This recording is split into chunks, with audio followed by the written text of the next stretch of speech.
Hello, I'm going to show you what I've been up to around the chicken coop. I've started putting in the fencing. This gap here is 1 metre and it's got the double posts because this is where Dom's going to make a beautiful gate like he did at the top. And then it looks like I've not put them in straight, but they're just bendy poles. So these ones are all short, and as you can see the one at the end is a lot longer. If you look up over there, that one is also a lot longer. So along the back here, next to the trees, and behind the coop next to those trees is going to be long poles.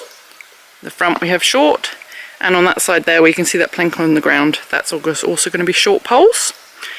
And the square is where Dom's going to make the safe chicken run that's entirely enclosed for when we go out. This is my pole basher. It's ridiculously heavy. The idea is that you don't have to do much work actually doing the bashing, you just lift this thing up over your pole and you let go of it and it bashes it in for you.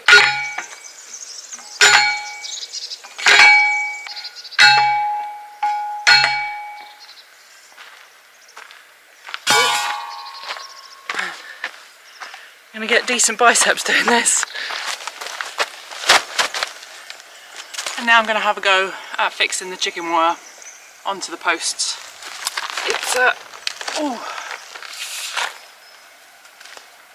It's not quite long enough to go from the top to the ground and bury it, which means I'm going to have to do 2 layers. So I'll start it right at the very top, like that, and then go all the way along to the end, and then put a second layer on underneath it so that I can bury that in the ground to deter digging predators.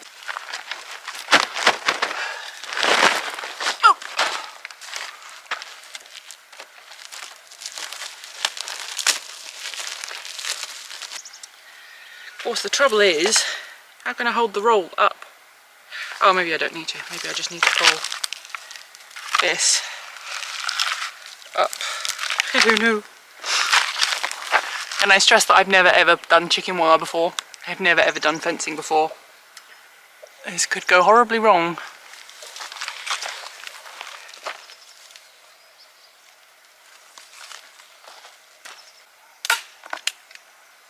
Okay. Good. If it all goes horribly wrong, I can just take the staples out and start again.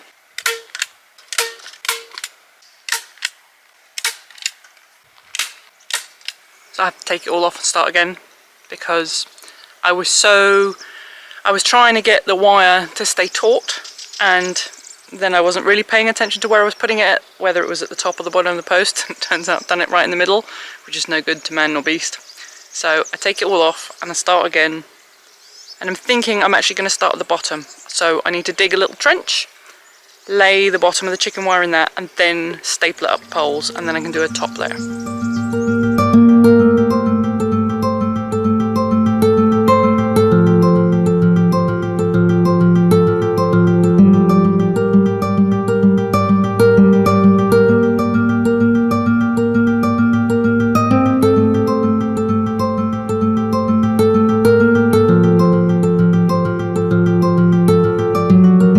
Trench is dug, and I've got 2 posts worth of chicken wire on. Keep losing my stick. I'm using a little stick just to put tension on the wire, because if I pull it with my fingers it kind of stretches oddly. And I'm putting in the bottom staples first, so we'll do that. Alright, top, just exceedingly floppy, I don't know why.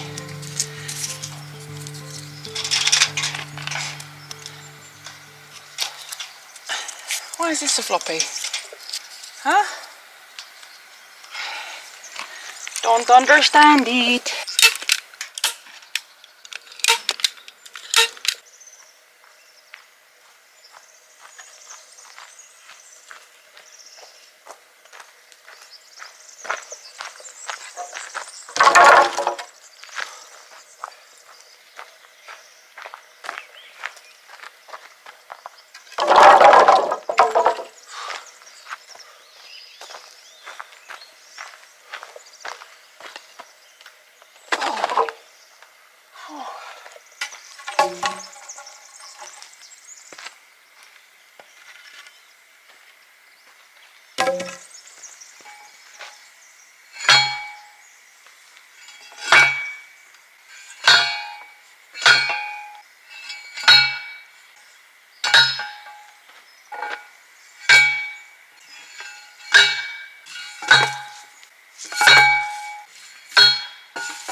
got a little update for you.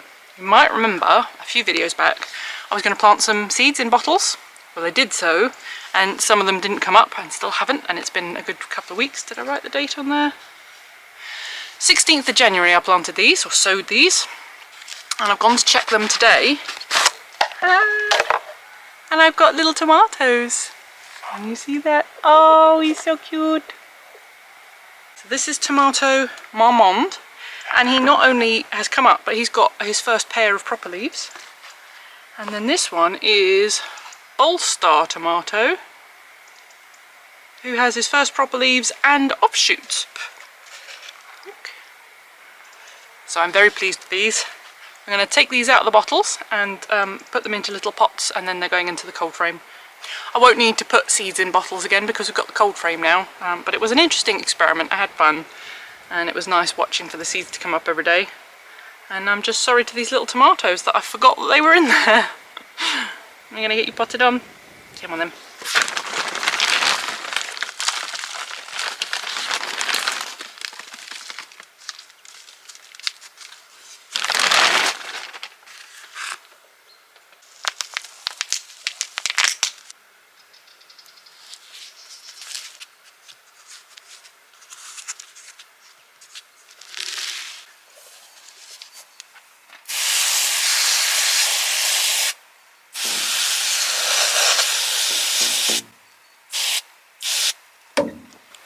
That's it, just a little replanting. There they are, they look very happy in their new home. Lots of light, bit of shelter, lots of fresh air, all their other seedling friends. And they're just going to stay in the cold frame now until they've gotten decently big. I would say maybe as big as my hand. They want to have lots of leaves, they want to have a nice strong stem, and then they go outside in the garden. What's going on outside? Let's have a look. It's raining! Hooray!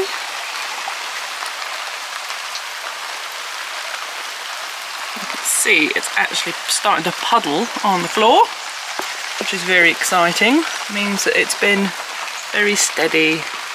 So much rain. Oh, I'm actually getting wet. That's great. Rainy, rainy, rain, rain.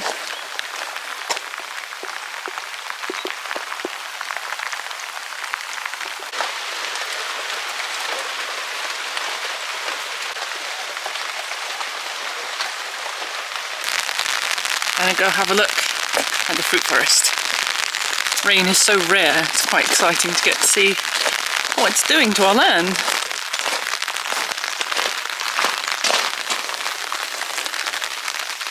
Strawberries look happy.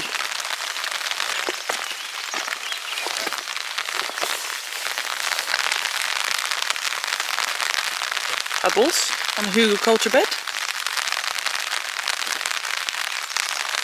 Let's see if the chicken coop got rain inside it. Oh man, we need to tidy up down here. We're making a big mess.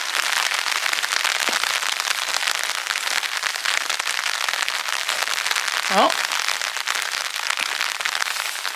I'd say the varnish is doing its job. Lovely. And the window. And when we look inside, it's really wet. Oh no. That's because we haven't sealed up that yet. So that needs a little flap of rubber over the top, because otherwise the chickens are going to get all wet. We'll go look at the cold frame. Look at all this water. Yikes. Oh, I thought I heard thunder, and it's just the sound of the rain on top of the roofs.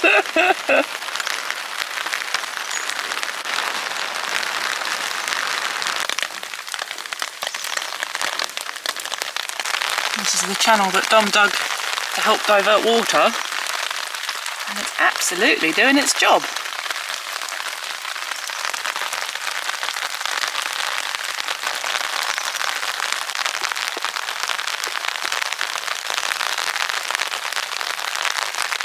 The nectarine has blossomed.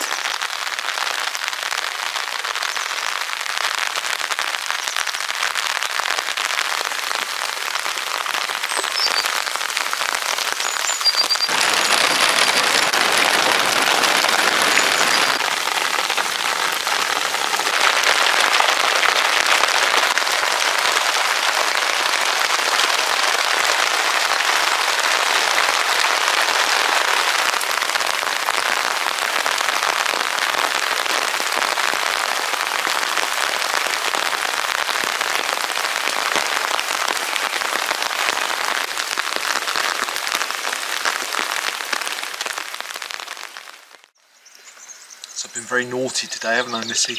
Maybe. I'll show you what I've done that's naughty. What have you done? Have a look in the van. It's a cat! Hello, cat! Uh-oh. It's full of plants. What you got then? So Rosie got a baby pineapple. Oh, let's have a look at this. It's got an actual pineapple Oh my on it. goodness, that's so cute. And these are hardy and can be grown outside in Portugal, and they're frost resistant. I like them.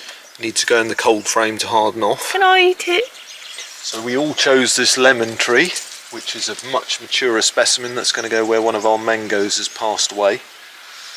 And then the rest are for the nursery, so they're not actually a naughty purchase. So we've got a bird of paradise here, which is very pot bound, and I think we can get 5 or 6 plants out of that if we split it. And then there's 6 bamboos, all of which are for the nursery to be cut up and split, take cuttings, repot. I think we can probably get 40 or 50 bamboos out of those. Wow. So that's exciting. And then we'll grow those on, and they'll be our parent stock, or some of them. So all very Bamboos, exciting. lemon, and this chap. What's this? Yeah, so I can't pronounce his name, but he's similar to a Trachycarpus fortunei. The little palm. He again is very pot bound, and there's actually about 5 or 6 palms in there, so I should probably get the saw on him as well. I love you, I do. I love you so much. Where's my lunch? So let's get it out and you can have a proper look at it. So yeah, he's got some good palms in there. So that's the bird of paradise, but you can see how many are in there. Loads. So that'll all be split. Brilliant. Even that's a lovely specimen.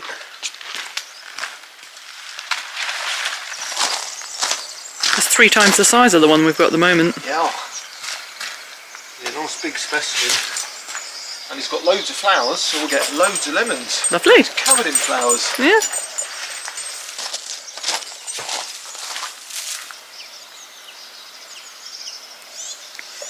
You look so pleased with yourself. Yep. They're great.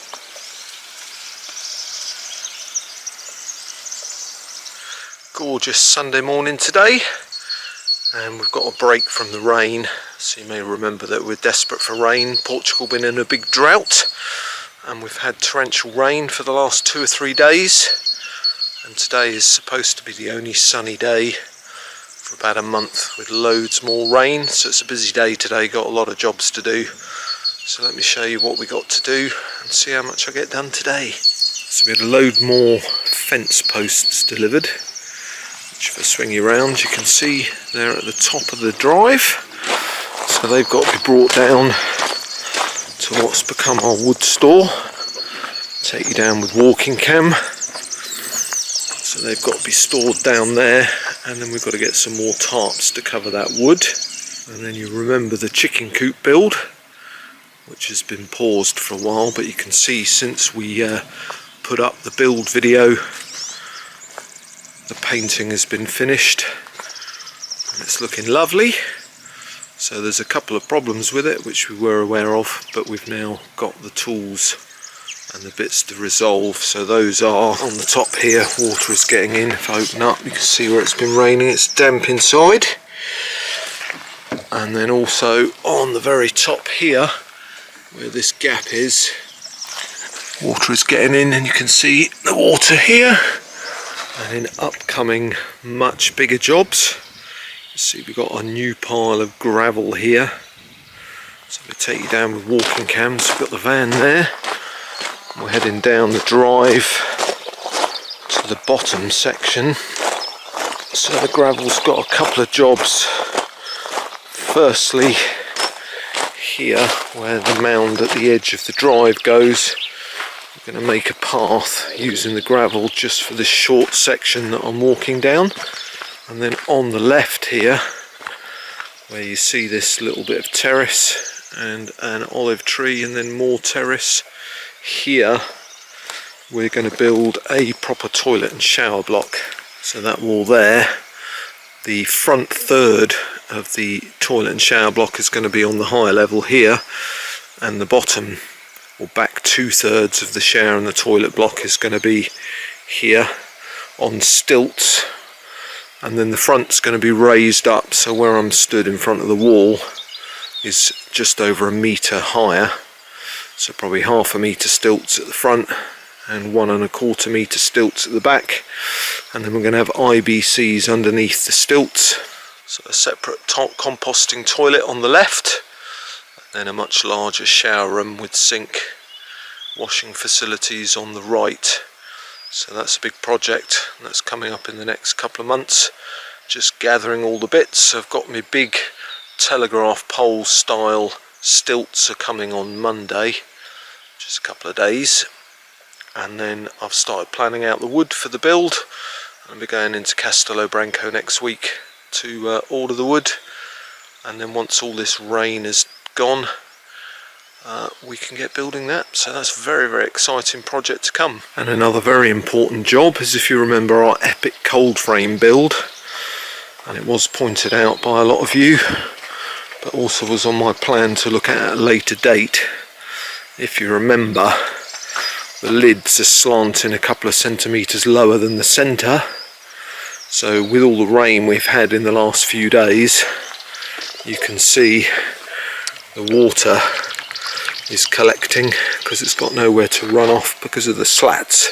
So what I'm going to do is I'm going to attempt to remove the slats and then cut them so they have channels for the water to come out of, and then I'm going to put a new secondary slat on the top. I'm going to cut channels in the slat so the water can get out, and then I'm going to put a new slat over the top, so you've then effectively got channels on each of these sections. The handle will then come off and go on the new slat on the top. So that's my first job of the day. So while I'm doing my slats on the cold frame, let's see what Missy's going to be up to. She's just a bit lower than me at the top of the fruit forest. She's got a lot of cardboard out. What you got planned today, Missy? Oh. I'm trying to de-weed our bed here. We covered it in horse compost. Horses' digestion doesn't kill weeds, so we've got 10 tons of weeds and grass and stuff. So I'm just using some old cardboard that we've been saving up ever since we got the land. I'm going to cover it, and then I'm going to put compost on the top, and then I'm going to put clover seeds on that. And if you have a look over here, you'll see one that I made earlier, just like on Blue Peter. Millions of little baby clovers coming up, which will help suppress the weeds, and it's also a green manure. I'm just taking all the tape off the box because I don't want the tape will last forever in your beds. I did that once before in my garden, so no tape, just cardboard. And then it's an excellent weed suppressant, isn't it? So what's the logic? You put the cardboard over the weeds. The light, so they can't get any light, so they can't grow. And the cardboard's quite tough for quite a while, and they can't push through it. And then before they know it, there's compost on the top weighing it all down, new plants sending their roots through, and they'll just die off underneath. Brilliant. So that's your chore for this morning. Yeah, but it's faster than weeding. It is, yeah. Every 3 or 4 days I tried weeding this bed first, and no luck. It just comes back faster than you can stay on top of it. This is the cardboard layer all finished. Real patchwork. It's fine. It'll be fine under the compost. I've had to leave gaps. This whole area is full of strawberries with a ring of garlic. There's that little strip there. It's got some tulips coming up. But it'll certainly help with the bulk of the weeds, and I can just do little weeding here and there until they're gone. Compost next. You doing well? Yeah, nearly done. Yeah, I'm really pleased with it actually. It looks so much tidier. Does, doesn't it? Yeah, and to know that I don't have to weed it. And then I've done weeding in the bits that I can't put cardboard on. And next step is to seed the whole thing with clover and then give it a little water, and then it's done. It'll take care of itself. We're ready to put vegetables in it. Lovely. How deep is the compost over the cardboard? Between 1 and 2 inches. It could do with being a bit more, but it's an awful lot. I think I've used 6 50-litre bags already. Well, don't forget we've got another 20 coming tomorrow. So my first issue and chore on the cold frame is obviously where we've painted.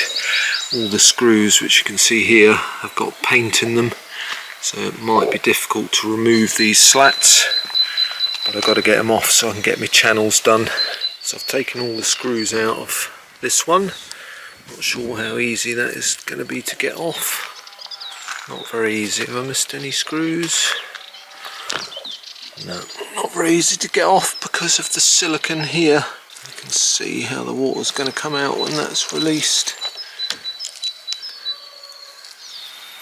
So I've marked the middle of each of these sections again and again, and then I've numbered them. So I'm going to take this off, and then that's going to be used as a template, and I'm going to cut all 4 the same. So there we go. So I've cut the channels, which you can see here. So in the middle of each one of these, there's another one there. So I'm going to screw these sections back on, and then I'm going to put another one of these slats over the top. And then when the wood's all dry, I'm going to paint the new wood all the gap. And then again, when it's warmed up in a few weeks, when all the rain's gone, then I'm going to Sikaflex all of here and down here, and then also where the water runs off, I'm going to Sikaflex along the bottom here to protect it. So I think that'll solve the majority of the problem. Might get some pockets of water caught in the corners, but we can use a squidgy, but at least most of it's going to exit. And also some of these have got holes in, like this one here, so that'll need Sikaflexing. So I can screw those back on now, and then I can get my paintbrush out. So they're all screwed back on, and you can now see we've got irrigation gaps in the centre of each section. And then now I've got to cut a new one of these that's going to go along the top, so that we've got strength over here. So 3 coats of paint on the top, 2 coats of paint on the underneath. Just got one side left to do, and then they can be screwed on along here. So a few hours later, the paint was all dry after their coats. Screwed it all back together, all finished, all 4 panels done. So lots of nice irrigation channels for the next time it rains. So yeah, very pleased with that. Another job crossed off the list.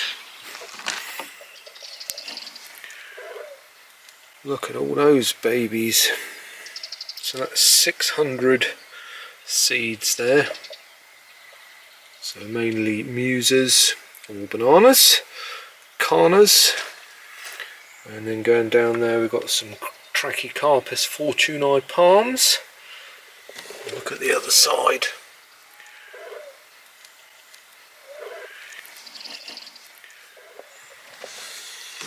So yesterday we had a large delivery from Joaquim. So we had 3 more IBCs delivered. The gravel you've seen, we had 8 4-metre telegraph style poles, 2 blue barrels, 105 litre large pots, 70 odd strawberries, 5 mature blueberries, 100 little pots, and then on the other side of the van we had 20 bags of compost delivered. So the IBCs, the poles and the blue barrels, they're for our toilet and shower block build. So the big poles are going to be cut up with the chainsaw and are going to make stilts that the toilet and shower block is going to sit on. And then at the back, which I mentioned before, that's going to sit over a lower terrace, the 3 IBCs and the blue barrels, and we're going to have a long drop compost toilet, and one of the IBCs will store the grey water that we collect from the shower and sink. A second IBC will store well water that will then heat with a boiler for the shower, and the third IBC will store our urine and our guests' urine, which is a nice thought, which we're then going to dilute and use for watering, and the same with the grey water. Those 2 primarily be used for watering our trees. We've got plans to plant a lot more trees, particularly Morello cherries lower down the land, so that'll be a great source of water for them too. So as always, thanks very much for watching and following our crazy mad journey on the Wildlands. And we really do want to be more self-sustainable, and that's our primary goal. So over the next weeks and months we'll we'll be getting ever closer to that, particularly now that we've planted so many seeds and we will have so many plants to plant out. We're becoming a bit of a gardening channel. So thanks for following along again, and do leave us a like, makes a big difference to the YouTube algorithm. And as always, leave us a comment, love to hear your comments, and we get back to all comments as soon as we can. I'll leave you with some peaceful music and a few shots of the wildlands, and we'll see you next week. Cheers.